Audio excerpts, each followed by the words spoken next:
Шайлоонун шарапаты менен Бабанов, Кудайдын керемети менен Шадиев кайра келеби?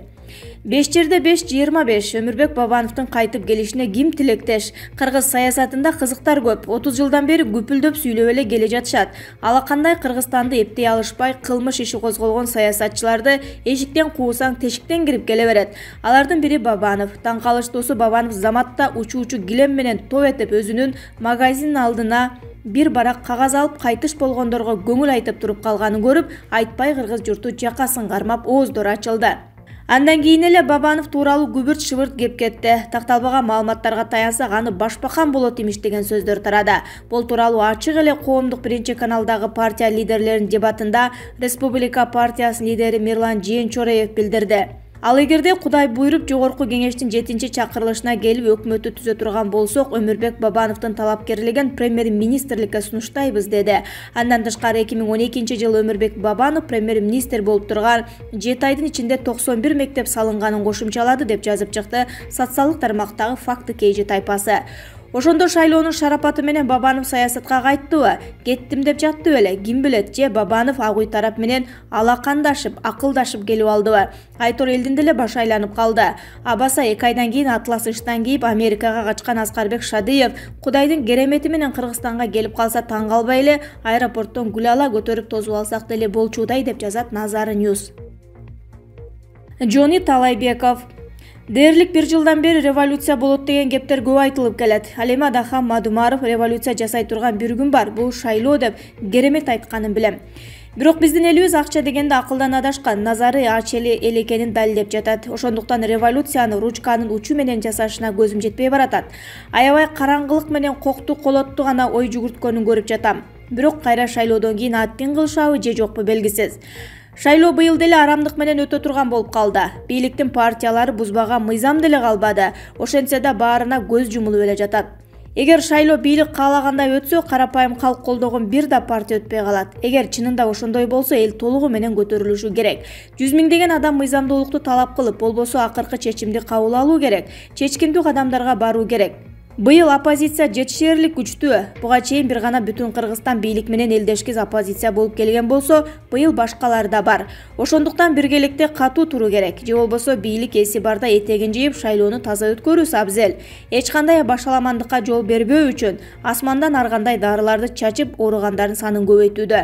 Жалгандан карантин киргизип, баары биз гана каалагандай болот, бизге каршы чыгууга мүмкүн эмес деген таризде саясат жүргүзүп, бийлик от менен ойноп жатат.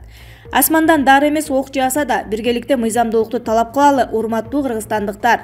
Өз бактысы үчүн күрөшкөн эл гана бактылуу боло алат. 1941-жылы биздин бактыбыз үчүн бабалар күрөшкөндүктөн дүйнөдө бактылуулук өкүм сүрүүдө. Бүгүн биз урпактардын бактысы үчүн күрөшпөсөк, урпактарга боз үйдөн башка эч нерсе калтыра албайбыз. Баары биздин колдо, биздин гана кабылыбызда. Өз напсиң, өз колуң менен балдарыңдын келечегин талкалаба. 5 күн катуу ойлонуп, 5 жыл катуу кубанчуу чечим кабыл ал. Жони Талайбеков аттуу жаран Facebook баракчасына билдирген.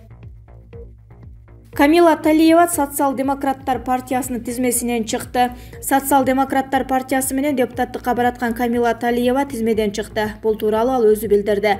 Шайлоого катышуудан баш тарттым. Элимдин келечеги үчүн кызмат кыла берем. Мандаты жок эле деп жазды Талиева. Камила Талиева Социал-демократтар партиясынын тизмесинде 13-орунда турган. Шариман Шарипович Путин жолугушууда Жээнбековдун атын алмаштырып алды. Кыргыз Республикасынын президенти Сооронбай Жээнбеков 28-сентябрда Сочи шаарында Россия Федерациясынын президенти Владимир Путин менен жолугушкан.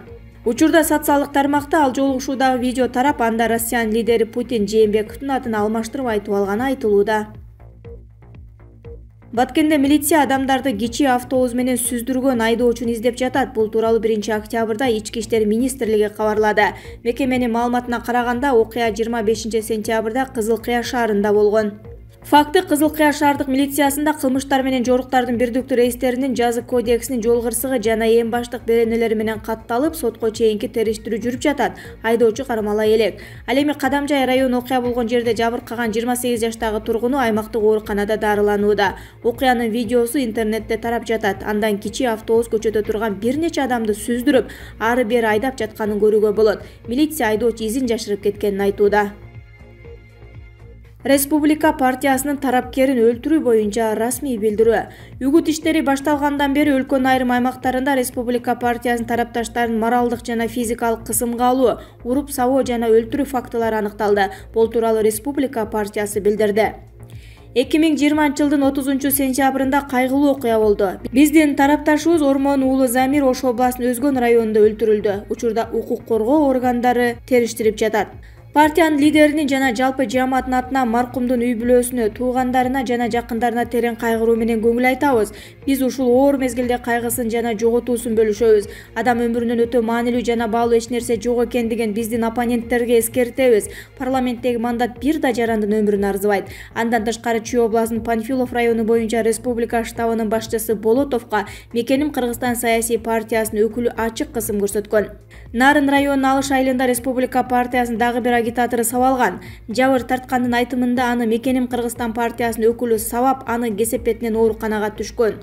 Сабоо фактысы боюнча Кыргыз Республикасынын кылмыш жаза кодексинин 266-беренеси боюнча сотко чейинки өндүрүш катталды. Ошондой эле ушул эле аймактын Эмгек Тал айылында биздин колдоочубуз Болот уулу Денис Сакка Биримдик саясий партиясынын жана укук коргоо органдарынын өкүлдөрү тарабынан кысым көрсөтүлүүдө. Киши өлтүрүү менен системалуу түрдө уруп сабоодон тышкары биздин аймактык штабтын мүчөлөрүнө, байкоочуларга, ишенимдүү адамдарга жана башка тарапташтарыбызга ар кандай провокациялар колдонулуп, үгүт жана шайлоочуларга байланышкан иш-аракеттерди күч менен токтотуу менен биздин партиянын жана анын талапкерлеринин беделин түшүрүү боюнча масштабтуу провокациялар болуп жатат.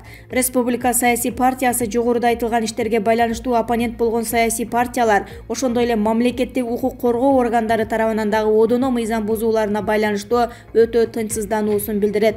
Республика партиясы башынан эле саясий оппоненттер колдонгон добуш сатып алуу жана зордук-зомбулук ыкмаларына каршы чыгып келе жаткандыгын белгилейбиз. Бул таза жана ачык шайлоо өткөрүү мүмкүнчүлүгүн жокко чыгарат. Бул өз кезегинде шайлоонун жыйынтыгынын легитимдүүлүгүнө шек келтирет. Жогоруда айтылган кылмыштарга байланыштуу биз укук коргоо органдарынан ар тараптуу жана объективдүүлүктөөнү жүргүзүүнү, Кыргыз Республикасынын башкы прокуратурасынан тергөөнүн жүрүшүн өзгөчө көзөмөлгө алууну, ал эми Кыргыз Республикасынын Борбордук шайлоо комиссиясынан шайлоо мыйзамдарында каралган тиешелүү чараларды көрүүнү талап кылабыз. Мындан тышкары саясий оппоненттерибизди мыйзамдуулукка жана зомбулукту колдонуудан баш тартууга чакырабыз деп айтылат билдирүүдө. Эсиңердеби? Ошондо да бийликтин кошоматчылары мени жер менен жексен кылып тепкилегенсиңер, ханга каяша айттым деп. Мен силерге окшоп кеткенден кийин артынан эмес, алдынан чыгып бетине айтам. Бүгүн да бетке айткан чындыкка чычалап, мени жамандоо менен убарасыңар. Бектер кетет, эл калат. Урматтуу элим, калыс болгулачы. Хандын адилеттүүлүгү элдин калыстыгынан көз каранды. Бактыбек Калмаматов,